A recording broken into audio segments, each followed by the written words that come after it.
আকাশবাণী কলকাতা। স্থানীয় সংবাদ পড়ছি শুভ্রা চক্রবর্তী। বীরভূমের মোহাম্মদ বাজারে ঘর থেকে একটি আদিবাসী পরিবারের 3 সদস্যের রক্তাক্ত দেহ উদ্ধারের ঘটনায় গ্রেপ্তার হওয়া দুজনকে আজ সিউড়ি আদালতে তোলা হলে ধৃতদের 9 দিনের পুলিশ হেফাজতের নির্দেশ দেওয়া হয়েছে। ধৃত নয়ন বিত্তার ও সুনীল মির্ধা নামে দুই যুবকই মল্লারপুর থানা এলাকার বাসিন্দা।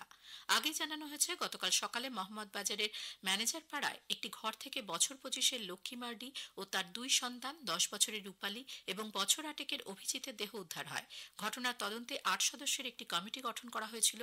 সে কারণেই 12 ঘন্টার মধ্যে খুনের কিনারা ও গ্রেপ্তার সম্ভব হয়েছে বলে পুলিশ সুপার জানান। আরও দুজনকে জিজ্ঞাসাবাদের জন্য আটক করা হয়েছে।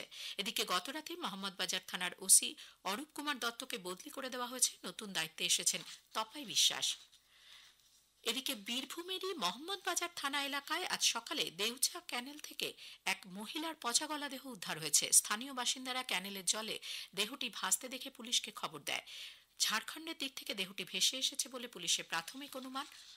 দেহটি ময়নাতদন্তে পাঠানো হয়েছে। দক্ষিণ 24 পরগনার জীবনতলার কার্তুজ কাণ্ডের তদন্তে কলকাতা পুলিশের এসটিএফ বিবাদীবাগের বৈধ অস্ত্রের দোকান থেকে যে দুজন কর্মীকে গ্রেপ্তার করেছে তাদের জেরা চলছে।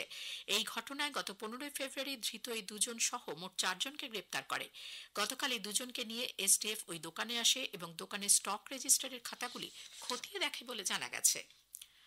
দক্ষিণ 24 পরগনার গঙ্গাপুর থানার ঠেঙ্গাপাড়ায় গ্যাস সংস্থার নাম করে কেওয়াইসি আপডেটের কথা বলে এক ব্যবসায়ীর ব্যাংক অ্যাকাউন্ট থেকে 81,097 টাকা উধাও হয়ে গেছে।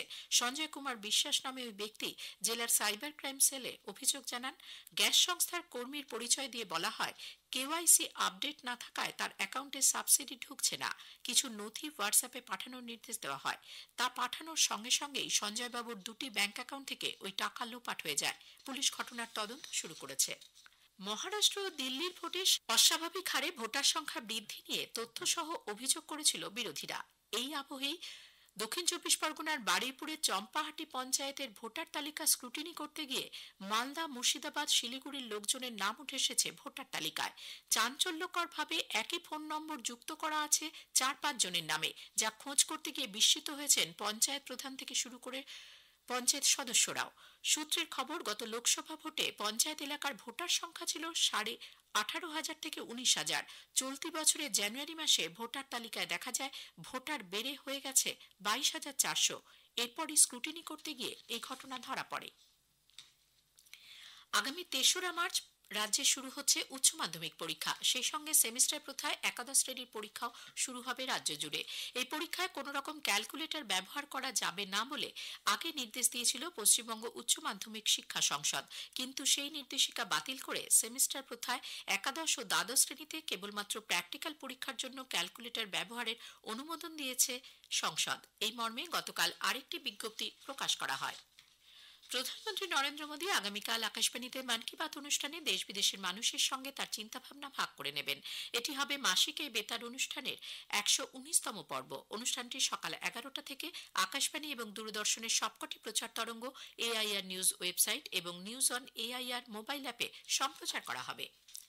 দিল্লির জওহরলাল নেহরু স্টেডিয়ামে আজ আইএসএল ফুটবলের ম্যাচে ইস্টবেঙ্গল পাঞ্জাব এফসির মুখোমুখি হবে। খেলা শুরু হবে বিকেল 5টায়।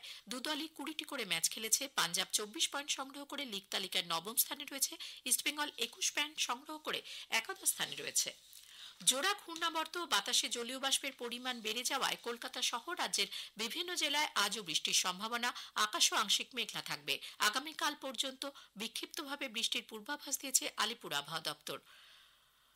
আবহাওয়া দপ্তরের পূর্বাঞ্চলীয় উপমহানির্দেশক সোমনাথ দত্ত জানিয়েছেন, আংশিক মেঘাচ্ছন্ন এবং হালকা মাঝারি বৃষ্টিপাত উইথ থান্ডারস্টর্ম হওয়ার সম্ভাবনা আছে।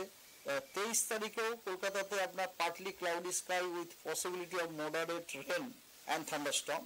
তারপরে 24 তারিখে পার্টলি ক্লাউডি স্কাই, 25 তারিখে পরিষ্কার আকাশ, 26 তারিখে পরিষ্কার আকাশ, আবার 27 তারিখে আংশিক মেঘাচ্ছন্ন। অন্যদিকে অকাল বর্ষণে বিভিন্ন জেলায় আলু, সর্ষে, গম, পেঁয়াজ সহ কিছু ফসলের ক্ষয়ক্ষতির আশঙ্কা করা হচ্ছে। চাষের জন্য নেওয়া ঋণ কিভাবে তারা শোধ করবেন সে নিয়ে দুশ্চিন্তায় পড়েছেন কৃষকরা। স্থানীয় সংবাদ শেষ হলো। এর পরের খবর বিকেল 5টা বেজে 10 মিনিটে।